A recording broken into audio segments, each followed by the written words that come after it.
아멘. 오늘 우리에게 내주신 하나님의 귀한 말씀은 신약 고린도전서 15장 1절에서 12절 말씀까지 교독하도록 하시겠습니다. 형제들아, 내가 너희에게 전한 복음을 너희에게 알게 하노니 이는 너희가 받은 것이요 또 그 가운데 선 것이라.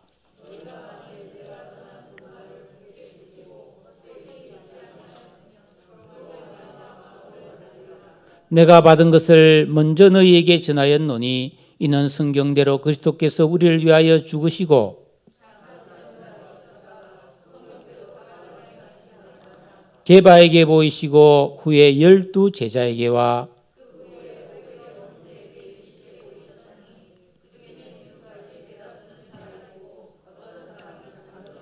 그 후에 야고보에게 보이셨으며 그 후에 모든 사도에게와 나는 사도 중에 가장 작은 자라. 나는 하나님의 교회를 박해하였으므로 사도라 칭함받기를 감당하지 못할 자니라.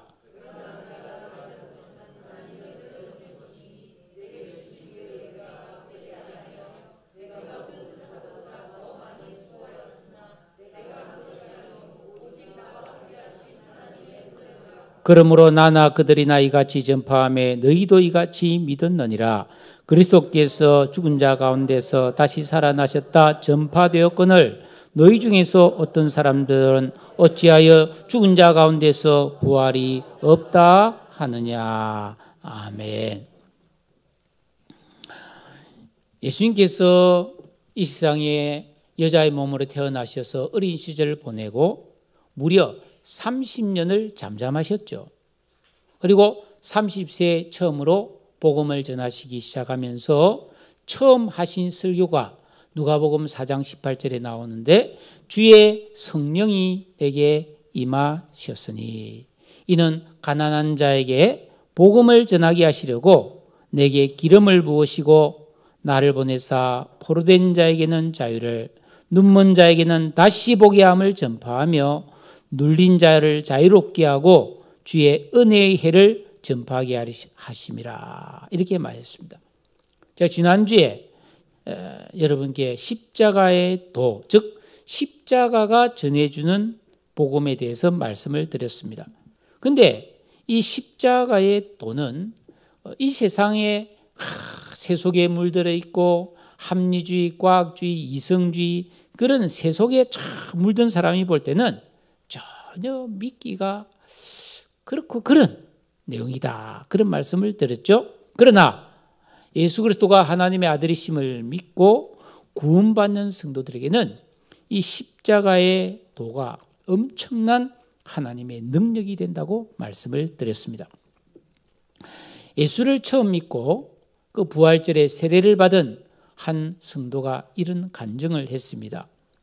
저는 예수님을 믿기 전에 매일 아침 매우 바빴습니다. 여기저기에서 오늘의 운세, 띠별 운세, 뱀띠, 개띠, 소띠, 말띠, 원숭이띠 그런 거 뭐 오늘 하루는 이렇다 그런 게 있잖아요. 응? 그 운세 확인하고 별자리도 한번 확인해보고 그래서 그날 내가 입을 옷 색깔을 정하고 조심할 것, 피할 것 다 지키면서 사느라고 너무 바빴습니다. 그렇지만 늘 불안했다는 거예요. 그래서 뭐 여행을 갈 때도 날 잡고 정말 조심하고 이사 갈 때 무슨 집안에 일을 할 때마다 길이를 정해가지고 조심 어떻게 하든 안 아프고 안 다치고 사고 안 나고 안 죽으려고 살았습니다. 근데 어느 날 어머니가 큰 교통사고를 당했고 우리 가족은 너무나 큰 낙심에 빠져버리고 말았습니다. 그 뒤로 저는 더 불안해졌고 내가 뭐 정성이 부족했나 싶어서 뭐 어떻게 더 잘해보려고 애를 썼고 또 혼자 있으면 불안해서 견딜 수 없기 때문에 매일매일 약속을 잡아서 늘 사람들과 만나서 대화를 나누면서 내 외로움과 마음의 공허감을 달래버리고 애썼습니다. 그러던 중에 한 지인으로부터 교회 집회 초청을 받았고 그날따라 혼자 있기 싫어서 그래서 따라갔는데 그곳에서 저는 첫 인상이 충격이었습니다. 왜냐하면 거기 있는 사람들은 너무나 다 웃으면서 아무 걱정이 없는 사람처럼 그렇게 노래를 부르고 예배드리는 것을 보고 내가 딴 세상에 온 것 같았습니다. 나도 이 사람들과 똑같은 세상에 같은 하늘 아래 살고 있는데 나는 늘 불안하고 두렵고 그렇게 힘들게 살아갔는데 저 사람들은 왜 저렇게 아무 걱정 없는 사람처럼 얼굴이 편안하고 웃고 저렇게 기쁘게 찬양을 부르는가. 그래서 성경 공부를 시작하게 되었고 내가 죄인인 것과 예수님이 나를 위해 십자가에 죽으신 것을 알게 되었습니다. 저는 지금까지 살아오면서 심리학을 공부했고 처세술에 관한 몇 권의 책도 읽었기 때문에 나름 세상을 잘 안다고 생각했고 사람은 어떻게 살아야 되는지도 나는 많이 안다고 생각했습니다. 그리고 나는 비교적 이상한 또 안 하고 죄도 안 짓고 착하게 살고 있는데 왜 나에게 이런 시련이 많은지 늘 원망에 사로잡혀 살았습니다. 그런데 성경 공부 중에 마태복음 7장 21절에 예수님께서 사람의 속, 즉 사람의 마음에서 나오는 것이 악한 생각, 음란, 도둑질, 살인, 탐욕, 악독, 속임, 질투, 비방, 교만, 우매 이런 게 사람의 마음에서 막 나오고 있다고 말하는 이 말씀이 바로 나 자신인 것을 깨닫게 되었습니다.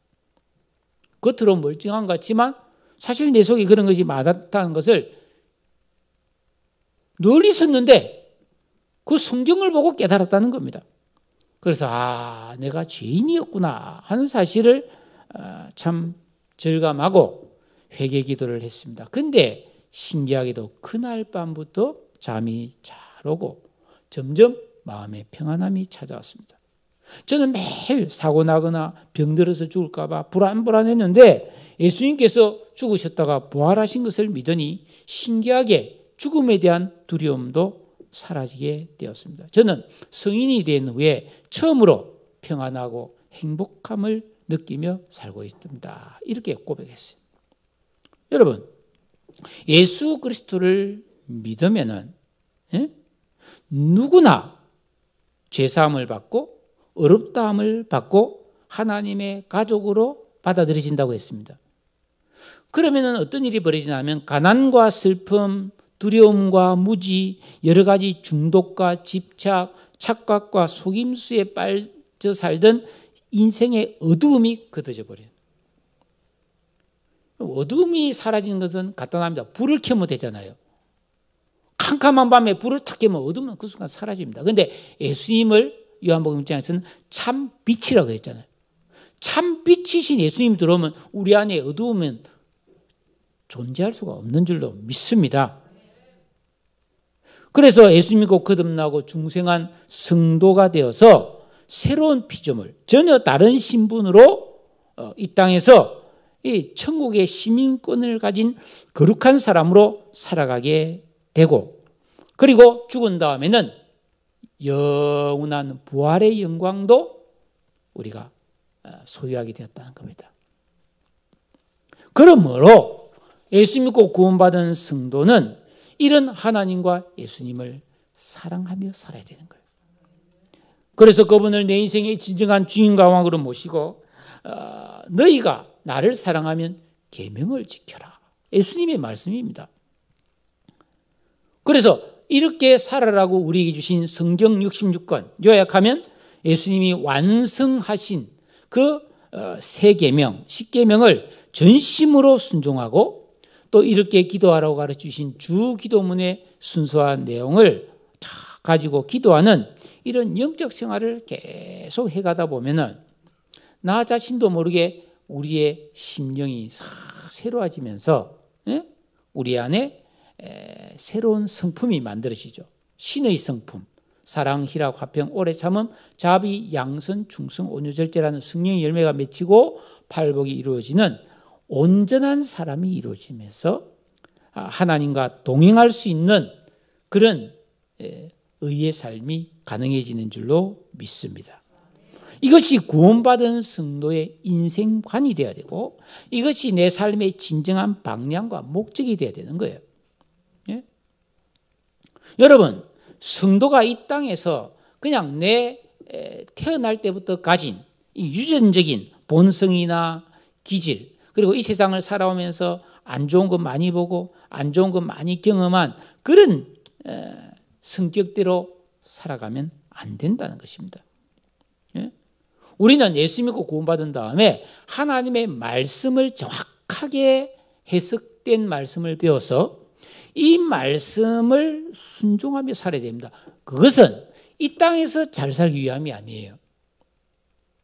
우리는 부활을 믿기 때문에 죽은 건너편에 있는 영원한 하나님 나라에서 잘 되기 위해서 이 땅에서 거룩한 믿음으로 살아야 되는 것을 여러분들이 깨달으시기를 축복합니다. 성경에 기록된 이 사실을 깨닫고 믿고 순종하는 것, 이게 진정한 믿음이라는 것입니다. 그래서 바울은 오늘 이 고린도전서 15장 1절에서 형제들아, 내가 너희에게 전한 복음을 너희에게 알게 하노니 이는 너희가 받은 것이요 또 그 가운데 선 것이라.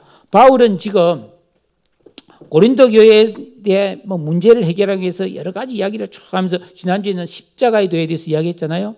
그러면서 쭉 이야기하면서 이제는 신앙의 가장 중요한 성도는 십자가를 믿고 신앙생활을 시작해서 나중에 영광의 부활에 이르는 거잖아요. 그래서 이제 부활을 이야기하려는 거예요. 그래서 고린도전서 15장은 부활장이라고 별명이 있듯이 부활에 대한 이야기를 굉장히 많이 이야기하고 있거든요. 그런데 이 부활을 이야기하면서 사도 바울이 뭐예요? 내가 너희에게 전한 복음이라고 말하고 있단 말이에요. 그러니까 복음이라고 하는 것은 우리에게 가장 좋은 정보, 나를 진짜 행복하게 해주는 진짜 복된 소식을 복음이라고 하는데 이 복음은 뭡니까? 십자가에 도 더하기 부활이라는 겁니다. 왜냐하면 십자가를 믿어야 내 죄가 깨끗하게 해결되고 우리가 의인이 되어서 하나님 자녀가 되죠. 그리고 부활을 믿어야만이 그 영광의 부활이 있음을 믿고 구원받은 성도답게 부활을 대비하며 말씀에 순종하고 거룩한 삶을 살아가는 거예요. 이게 성도의 길이라는 겁니다. 그런데 바울이 지금 이 부활 이야기를 이렇게 하는 이유가 뭐냐면 그 당시 고린도 교회 성도들은 예수를 믿었지만은 이 부활에 대한 의심을 하면서 오락가락하는 성도들이 생겨나기 시작했습니다. 왜냐하면 그 당시 이들이 살고 있던 고린도라는 지역은 그리스, 헬라 사회에 살고 있었단 말이죠. 그런데 그 헬라 사회에서는 철학이 굉장히 유행했잖아요. 유명한 플라톤, 소크라테스, 아리스토텔레스 다 헬라 사람이잖아요. 그리스이라면 철학이에요. 그 철학은 인본주의거든요. 그래서 그 철학에 의해서 사람들이 영향을 팍 받은 거예요. 그래서 부활이 없거나 있다 해도 진짜 믿기 힘들다, 이렇게 생각하는 성도들이 막 생겨났다는 겁니다. 이것은 매우 심각한 영적 도전이었고 도저히 그냥 두고 볼 수 없는 중차대한 문제였습니다. 그래서 바울은 2절에서 너희가 만일 내가 전한 그 말 십자가와 부활을 굳게 지키고 헛되이 믿지 아니하였으면 그걸 통해서 여러분은 반드시 구원을 받는다. 즉 십자가와 부활을 다 믿어야 구원받는다는 거예요. 나 예수 믿습니다 이러면서 부활에 대해서 오락가락하고 있다? 그거는 올바른 믿음이 아니고 구원에 이를 수 없다, 이 말을 하고 있는 거예요. 여러분은 예수 그리스도의 부활을 믿습니까? 예수님은 부활하셨어요. 그래서 바울이 말합니다. 내가 받은 것을 먼저 너희에게 전하노니 3절에 이는 성경대로 그리스도께서 우리 죄를 위하여 죽으셨고 장사 지낸 바 되었다가 성경대로 사흘 만에 다시 살아났다. 그 말을 하고 있습니다. 그러니까 예수님이 죽으신 것도 예수님이 부활하신 것도 그거는 우연이나 즉흥적으로 되어진 일이 아니고 하나님께서 미리 기록하신 성경에 있는 그대로 각본대로 된 거라는 겁니다. 하나님의 각본대로 된 거예요. 예? 하나님 뜻과 계획대로 되어진 것입니다. 그래서 성경을 구약 성경이 좀 부활이 얼마나 있는가 제가 좀 찾아봤어요. 그 구약 성경에도 부활에 대한 이야기가 굉장히 많이 있는 겁니다. 여러분 창세기 5장에 많이 있지만 제가 대표적인 것만 찾아보면 에녹이 죽지 않고 승천했습니다. 그죠? 열왕기상에 보면 또 엘리야가 죽지 않고 승천합니다. 이것은 이 세상 나라가 다가 아니고 사람이 영원히 살게 되는 또 다른 하나님 나라가 있다는 것을 보여주는 거예요. 그죠? 그리고 사무엘상에 보면 사무엘의 어머니 한나가 불임이었는데 하나님께 기도해서 아들을 낳아요. 그러고 나서 찬양을 하면서 이런 말을 합니다. 사무엘상 2장 6절에 여호와는 죽이기도 하시고 살리기도 하시고 엄부에 내리기도 하시고 엄부에서 올리기도 한다. 생명은 하나님 손에 있다는 겁니다. 그리고 욥이 19장 25절에 내가 알기에는 나의 구속자가 살아계시니 후일에 그가 땅 위에 서실 것이라. 나의 이 가죽 이것이 썩은 후에 내가 육체 밖에서 하나님을 보리라. 내 이 몸 가죽이 썩어서 없어져도 내가 거기서 하나님 만날 수 있단 말이죠. 이사야 26장 19절에는 적나라한 이야기가 있습니다. 주의 죽은 자들은 살아나고 우리의 시체들은 일어나리이다. 티끌에 거하는 자들아. 죽어서 이제 백골이 진토되고 넋이라도 있고 없고 그렇게 티끌에 있는 자들아 너희는 깨어서 노래해라. 일어나서 하나님 찬양해라는 겁니다. 그뿐입니까? 여러분 에스겔의 환상 속에 마른 뼈다귀들이 다시 살아나잖아요. 이 부활을 상징하는 겁니다. 그뿐입니까? 요나가 물고기 뱃속에서 3일 만에 살아나왔어요. 그거는 예수님이 장차 죽어서 무덤에 3일 동안 계시다가 살아나실 것을 미리 보여주는 거죠. 그리고 마지막으로 다니엘서 12장 2절에 보니까 다니엘이 말했습니다. 환상 속에서 땅의 티끌 가운데 자는 자 중에 많이 깨어 영생을 얻는 자도 있고 수욕을 받아 영원히 부끄러움을 입는 자도 있다. 즉 부활할 때 뭡니까? 영원히 부끄러운 사람도 있고 영원히 영광받을 사람도 있다는 것을 지금 말하고 있는 것입니다. 그런데 정말 예수 잘 믿은 사람은 뭡니까? 지혜를 얻은 사람이에요. 그 깨어있는 신앙이 이러면 지혜 지식 명철 총명 온다 그랬죠. 그런 사람은 궁창의 빛과 같이 빛나고 많은 사람을 옳은 대로 돌아가게 한 자는 별과 같이 영원토록 비친다. 그러니까 예수님의 이 죽으심과 부활은 이처럼 명백하게 성경에 기록된 대로 살아나신 거예요. 뜬금없는 일이 아니라는 겁니다. 있을 수 없는 일이 일어난 게 아니고 미리 다 이렇게 될 거라고 하나님이 많이 미리 말씀해 주셨다는 것입니다. 그런데 그뿐이 아니에요. 여러분 이 바울이 말하기를 지금 이 고린도전서를 기록한 게 언제냐 하면 지금이 2022년이죠. 이 고린도전서가 기록된 연도가 AD 55년입니다. 그리고 예수님이 십자가에 달려 죽으시고 부활한 때가 한 33년경입니다. 그러니까 지금으로부터 2000년 전이죠. 그러니까 예수님이 죽으시고 부활하시고 바울이 지금 이 고린도에서 막 복음 전하는 요 사이가 22년 간격이 있는 거예요. 그게 얼마 안 되죠. 지금부터 22년 전이면 언제입니까? 2000년이잖아요. 2000년. 예? 그러니까 그렇게 오래된 시기가 아닌단 말이죠. 그래서 22년 전이니까 예수님 부활하신 예수님을 본 사람이 지금도 많이 살아있다는 거예요. 그래서 예수님은 처음에 부활하셔서 막달라 마리아나고 마리아들에게 보였잖아요. 베드로에게 보여줬잖아요. 12제자가 봤잖아요. 그런데 6절에 보니까 어느 날 500여 명의 믿음의 사람들이 모여 있는 곳에 예수님이 나타났다는 거예요. 부활하신 예수님이. 그래서 그 500명이 동시에 예수님을 봤다는 거예요. 이게 거짓말일 수가 없다는 거예요. 그리고 그 500명 중에 뭐 죽은 사람도 있지만은 대다수가 지금도 살아있다는 거예요.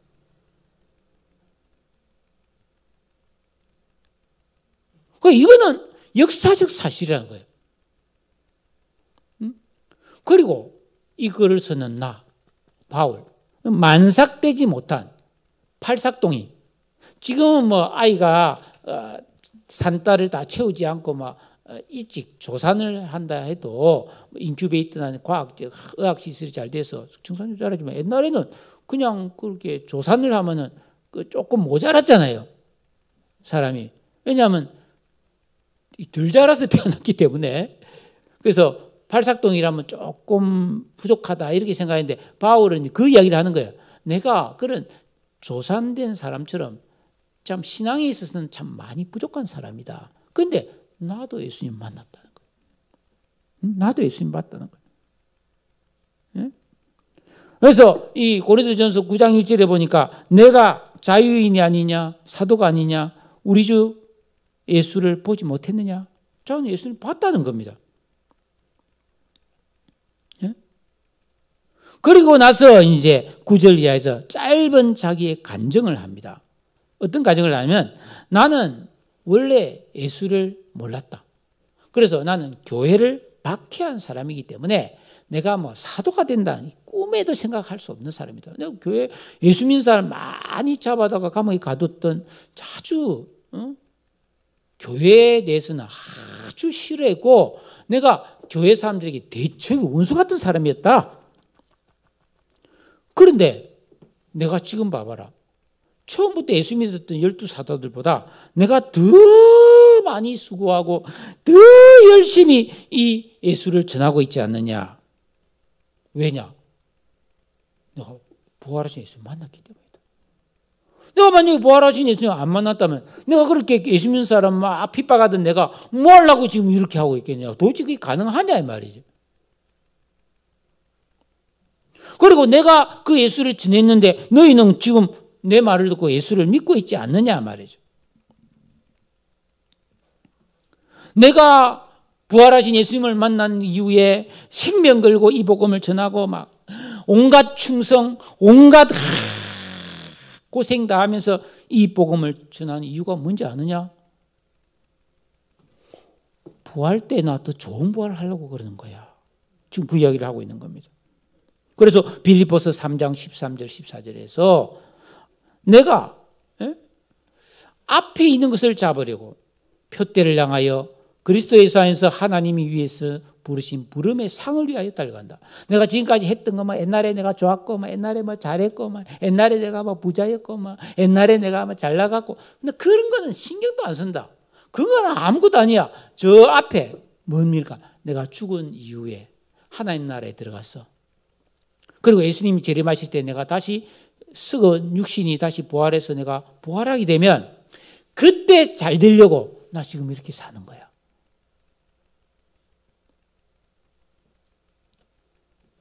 내가 이렇게 사는 거 이보다 더 큰 하나님에는 없어. 왜? 이게 진정한 성도의 삶이기 때문이라고 그렇게 간증을 하고 있는 것입니다. 그런데 이런 모든 형편, 성경에 다 오래전부터 수많이 기록되어 있죠. 예? 예수님 부활하신 걸 본 사람들이 지금도 많이 살아있죠. 나도 예수님 봤죠. 봐라, 내가 예수님 부활했기 때문에 내가 이 세상 즐거움, 뭐 돈, 명예 그런 거 아무 내가 다 배설물로 여기고, 나 오직 뭐요? 더 좋은 부활과 하나님의 나라에서 상 받기 위해서 내가 이렇게 고생하면서 이렇게 최선을 다하고 살고 있는데, 12절 보니까 너희 중에서 어떤 사람들은 어찌하여 죽은 자 가운데서 부활이 없다 하느냐. 자, 14절에 보면 만일 예수님이 다시 살아나는 그런 부활이 없다면은, 그럼 내가 지금 거짓말을 이렇게 목숨 걸고 하고 다니느냐? 그렇잖아요. 아니 부활도 없는데 구원도 없는데 천국도 없는데 내가 뭐 하려고 왕년에 내가 얼마나 부자였고 로마 시민권자고 막 최고의 공부를 했고 말이죠. 예? 잘 나가는 관원이었는데 근데 그거 다 버리고 오로지 죽을 고생하면서 이게 막 굶어가면서 고생하면서 막 죽을 고비 넘기면서 복음을 전하는데 내가 지금 이렇게 거짓말을 위해서 이렇게 지금 살고 있는 거냐? 내가 너희에게 지금 거짓말을 전해서 너 여러분들이 지금 거짓말을 믿고 있는 거냐? 그럼 우리 하나님 자녀 된 거 아니냐?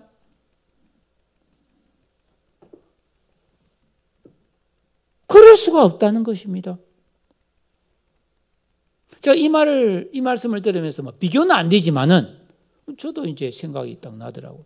저도 믿지 않는 가정에서 태어나서 어렵게 공부를 해가지고 학교를 졸업하고 취직을 해서 직장 생활을 7년 동안 했잖아요. 저도. 그 34살에 신학교를 가라는 하나님의 뜻을 알게 됐어요. 그때까지 결혼 안 했었거든요. 제가요. 그러니까 34살에 직장 다 그만두고 뭐 합격할지도 안 할지도 모르는 그런 대학원에 집을 떠나서 혼자서 이게 서울로 와서 이게 한다는 게 내가 진짜 하나님을 안 믿어서 그게 가능하겠냐 이 말이에요. 안 그렇습니까?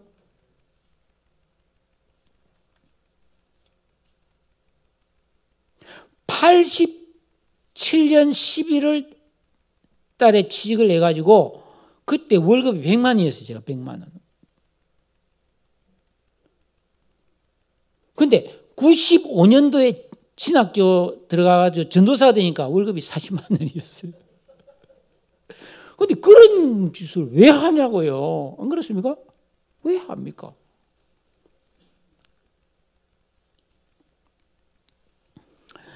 진짜로 하나님이 살아계시고 그분이 나를 만나주셨고 내게 말씀해 주셨기 때문에 나는 그 길을 간 거예요. 바울하고는 비교가 안 되죠. 바울은 이보다 훨씬 대단한 사람이잖아요. 엄청난 공부를 했고 엄청난 실력을 가졌고 엄청나게 인정받던 사람인데 그거 다 버리고 이제 완전 뭡니까? 현상수배범이 되어서 복음 전했습니다. 자기가 예수 안 만나서 뭐 하려고 그런 짓 하냐 말이죠. 여러분 부활도 없고 구원도 없다면 우리가 말라고 지금 힘들게 이렇게 주일날 예배 드립니까? 안 그래요?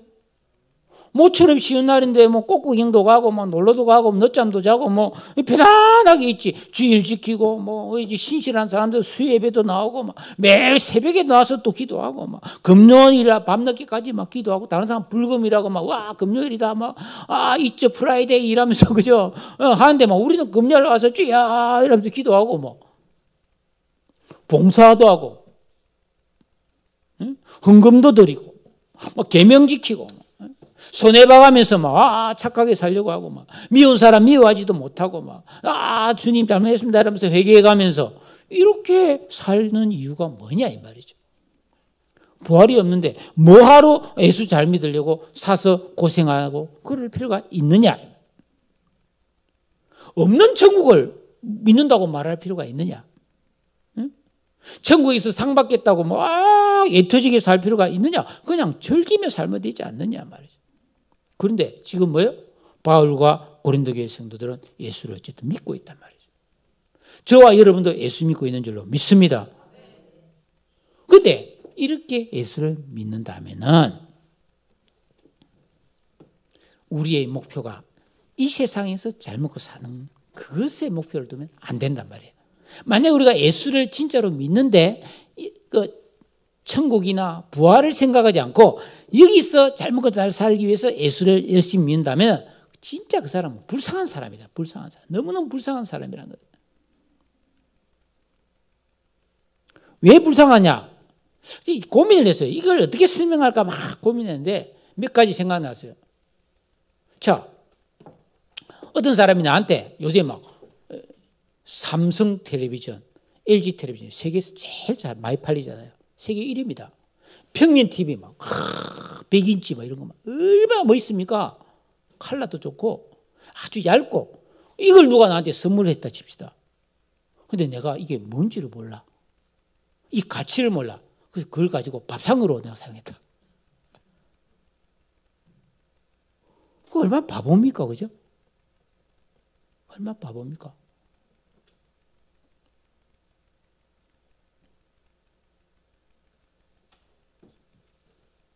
집에 냉장고 안에 막 고기도 있고 쌀도 있고 김치도 있고 야채도 있고 과일도 있고 막 그 안에 막 겨울에 막 담아놓은 막 김장김치가 싹 숙성돼가 있고 막 그 막 깍두기도 있고 막 총각김치도 있고 막 물김치도 있고 막 안에 막 음식이 꽉 차 있는데 냉장고 딱 들어 있는데 그 냉장고에 음식이 있을 것이라고 꿈에도 생각하지 못한 사람이 그냥 라면이나 끓여 먹고 있으면 얼마나 불쌍하냐 말이지.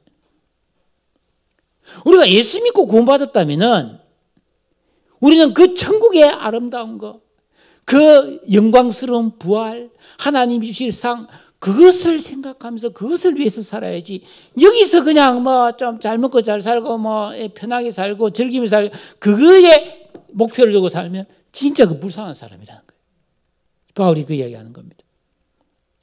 예수 믿는데 부활을 믿고 더 좋은 부활과 천국에서 상을 받기 위해서 열심히 영적 생활을 하지 않는 거, 그것이 불쌍한 일이다. 너무 불쌍한 거다. 나중에 땅을 치고 후회할 일이라는 것입니다. 그런데 이 당시 헬라의 철학자들은 뭐라고 말했냐면은 야, 아니다. 죽으면 끝이야. 인간은 죽으면 끝이야. 봐봐. 누구 할아버지, 누구 할머니, 누구 뭐 조상들, 저 무덤 봐봐. 저 무덤 봐보면 있어? 없어? 다 죽었지.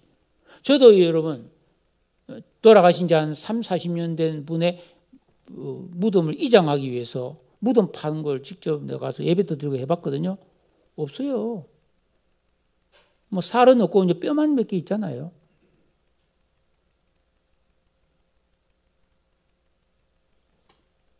얼마 전에 2년 전입니까? 프랑스에 있는 유명한 성당이 하나 불탔죠. 그런데 그 수리하다가 성당 벽 안에, 벽 속에, 벽돌 안에 납으로 된 관이 발견됐다고 보도가 났어요. 며칠 전에. 그래서 그 납관을 찾아서 과학자들이 엑스레이로 투시해보니까 안에 사람 뼈가 있는 거예요. 그게 언제냐면 14세기 거예요. 지금 21세기니까 700년 전이에요. 그런데 납으로 이렇게 관이 되어 있으니까 700년이 지났지만 안에 뼈가 남아있는, 살은 없고. 그래서 이걸 이제 조만간 열어본다 하더라고. 열어서 법의학자들이 이게 이 안에 있는 사람이 누구길래 납으로 관을 만들었다면 돈도 많이 들었을 거 아니에요. 그래, 그걸 또 성당 벽에 안에 할 정도면 이 사람이 도대체 누굴까? 지금 굉장히 궁금해서 지금 뭐 조사를 한다는 이야기 들었습니다. 어쨌거나 사람은 죽으면은 뭐 육체는 다 썩고 사라지고 소멸된다. 철학자들은 그렇게 생각한 거예요. 그렇기 때문에 그럼 어떻게 살아야 되는가? 웃자든동 이 세상에서 잘 먹고 잘 살아야 된다고 가르쳤어요. 잘 먹고 잘 사는 건 두 가지예요. 어떤 두 편을 막 나눠서 싸웠거든요. 한 편은 뭐라고 하냐면 사람이 이 세상에서 가장 행복한 상태는 정신이 행복한 거야. 정신이 행복하려면 육신의 욕망을 죽여야 돼. 그래서 금욕하게 한 거예요. 그래서 쉽게 말하면 뭐야? 채소한만 먹고 막 그냥 동굴 같은 데서 도 닦는 거예요. 막 도 닦고 기도하고 이렇게 하면 뭐예요? 이 영이, 기능이 확 발달해 가지고요. 쾌락을 느끼는 거예요. 마음의 영적 쾌락을 느끼는 거예요. 이게 진짜 인간이 사는 거야.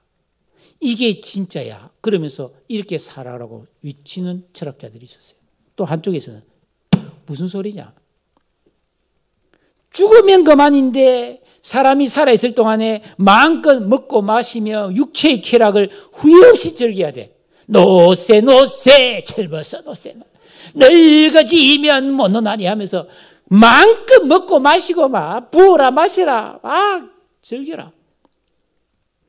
이렇게 주장하는 육신의 쾌락을 주장하고 정신적 쾌락을 주장하는 그런 철학자들이 있었어요. 사람들은 그거 따라갔습니다. 부활이 없다면 맞는 말이죠. 우리도 둘 중에 하나 택해야 됩니다.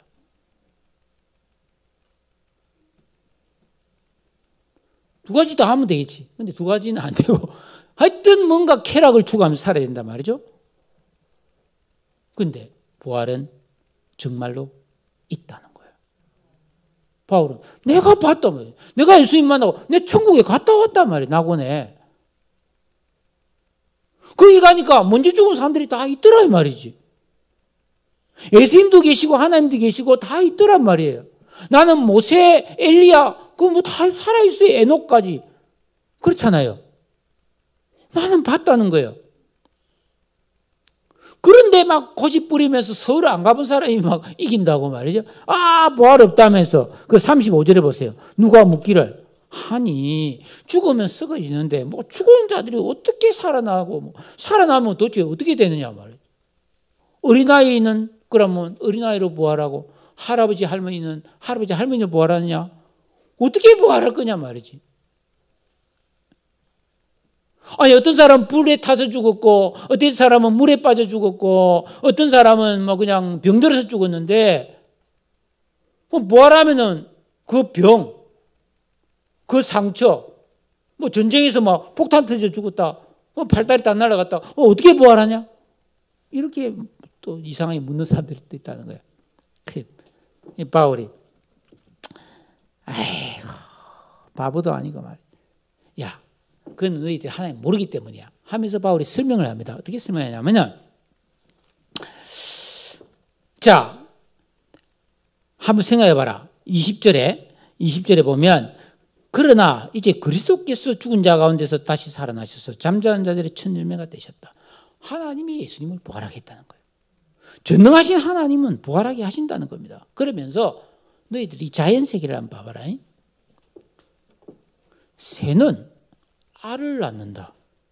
그래서 알이 부화되어서 새끼가 나온다. 근데 동물은 바로 새끼를 낳는단 말이에요. 왜 다르냐? 하나님 그렇게 정했다는 거예요. 그래서 여러분, 이 계란이라 칩시다. 아니, 이 계란에서 닭이 나온다? 이게 이해가 되냐? 안 그래요? 계란 탁 깨보면은 이 계란이 닭이 어디 있어? 그냥 노란자 흰자밖에 없는데 이게 병아리가 되고 닭이 된다. 그거 하나님이 하신 일이야.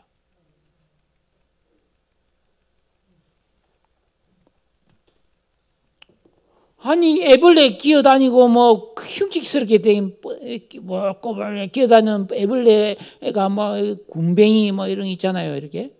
그리고 번데기 막 이상한 그게 거기서 나비가 나와서 예쁜 나비가 팔랑팔랑 날아다니지. 그게 어떻게 가능하냐 너희들. 그 벌레 보면서 이 벌레가 나중에 날개 달린 나비가 돼서 꽃에 가서 꿀을 빨 거야. 이런 물어보면 말도 안 되는 소리야. 그거 어떻게 믿겠어요? 그거 하나님이 하신 거예요.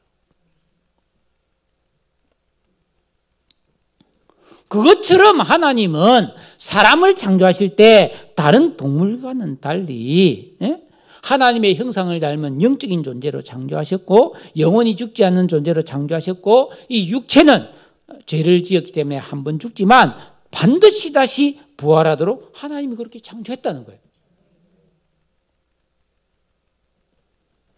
송아지 망아지는 태어나자마자 비틀비틀하고 일어나가지고 폴딱폴딱 뛰어요. 한두 시간 지나면. 그렇죠?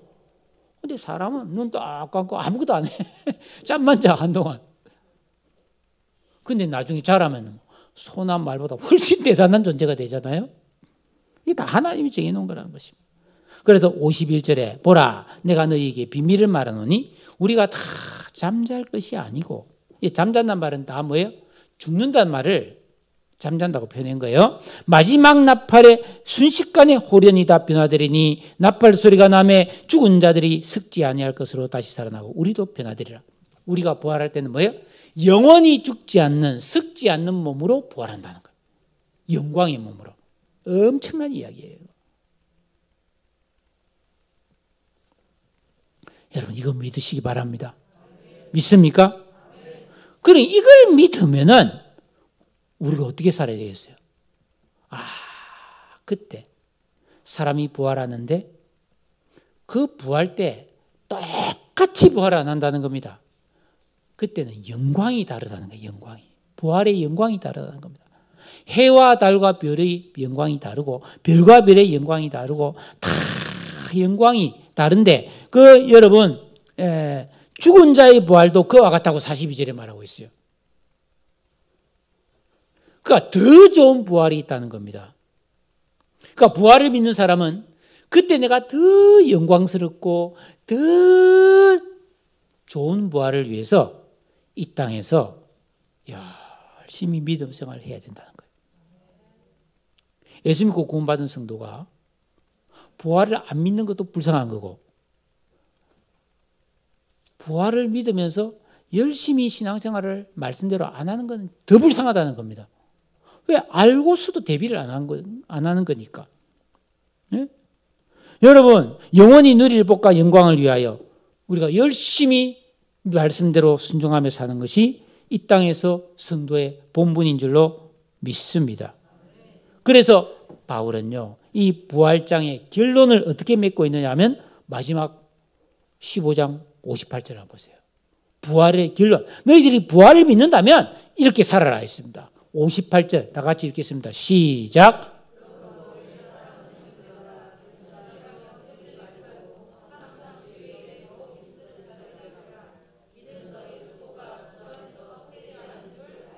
할렐루야. 분명하죠, 그죠? 바울은 분명히 그래서 자기도 뭐 어떤 유혹이 오고 어떤 시련이 와도 좀 끄떡하지 않고 뭡니까? 더욱더 자기도 힘써 부름의 상을 위하여 달려가는 힘쓰는 삶을 살고 있다고 그렇게 고백하고 있는 것입니다. 사랑하는 성도 여러분, 우리 성도는 이 땅을 살아가면서 그 부활 이후를 대비하고 준비하는 그런 삶의 목표를 갖고 살아야 하는 것입니다. 예수 믿고 구원받았다면 여기 초신자도 있고 오래 믿은 분도 있는데 이 땅에서 어린아이가 자라서 어른이 되는 것처럼 우리 믿음도 반드시 성장해야 됩니다. 그러면 우리의 믿음이 자랐고 성숙했는 것을 어떻게 알 수 있느냐? 제가 이번에 참 이 성경을 보면서 참 진짜 새로운 진리를 나름대로 하나 깨달았어요. 그게 뭐냐면 고린도전서 13장 11절에 보니까 이런 말이 있습니다. 고린도전서 13장은 알다시피 사랑장이잖아요. 그러니까 가장 성숙한 사람은 사랑하는 사람이에요. 누구를? 하나님과 이웃을. 그러니까 어린아이의 특징은 뭐예요? 자기밖에 모르죠. 자기밖에 몰라요. 그래서 바울은 사랑은 이런 거 이렇게 말해놓고 고린도전서 13장 11절에서 내가 어렸을 때는 말하는 것이 어린아이와 같고 깨닫는 것이 어린아이와 같고 생각하는 것이 어린아이와 같다가 장성한 사람이 되어서는 어린아이의 일을 버렸다. 어린아이의 일을 버렸다. 그러니까 이 버려야 될 어린아이의 일이 뭔지 아세요? 제가 깨달은 거 이겁니다. 그 성경에 보면 부분적으로 알고 부분적으로 믿는 것이 어린아이라는 것이 있어요. 그러니까 어린아이의 특징은 뭐 많이 있지만 멀리 보지 못하고 깊이 생각하지 못하고 지금 당장 눈앞에 있는 거 이거밖에 모른다는 겁니다.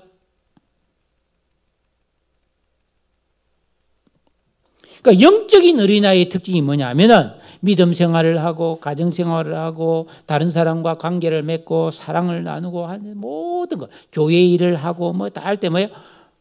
부분적으로 알고 부분적으로만 생각하고 행동하는 사람이 어린아이라는 거예요. 그럼 성숙한 성도는 어떤 사람이냐? 내가 이 세상에서 바쁘고 막 열심히 직장 다니고 막 가정일로 바쁘고 하지만 하나님을 생각하고 영원한 삶을 생각하고 부활을 생각하고 영원히 하나님께 받을 상을 생각해서 재림과 부활을 준비하고 대비하며 착착착착 사는 사람이 성숙한 사람이에요. 이것이 온전한 믿음이라는 겁니다. 그러니까 부활신앙이 장성한 믿음이라는 겁니다. 내가 예수 믿고 구원받았으면 이제 부활을 위해서 준비하고 그것을 늘 잊지 않고 생각하면서 천국의 삶을 생각하면서 사는 사람이 그 사람이 성숙한 사람이라는 거예요. 이게 성경대로 믿는 믿음입니다. 영혼에 잇대어 살아가는 성도의 믿음이라는 겁니다. 여러분, 어린아이에서 벗어나셔야 됩니다. 이제는 부활을 대비하십시오. 영원한 하나님 나라의 삶을 대비하십시오. 그래서 순종과 기도의 이 진정한 믿음의 길을 우리 함께 가십시다. 할렐루야! 기도하겠습니다. 오늘 이 말씀을 생각하면서 기도합시다. 주님,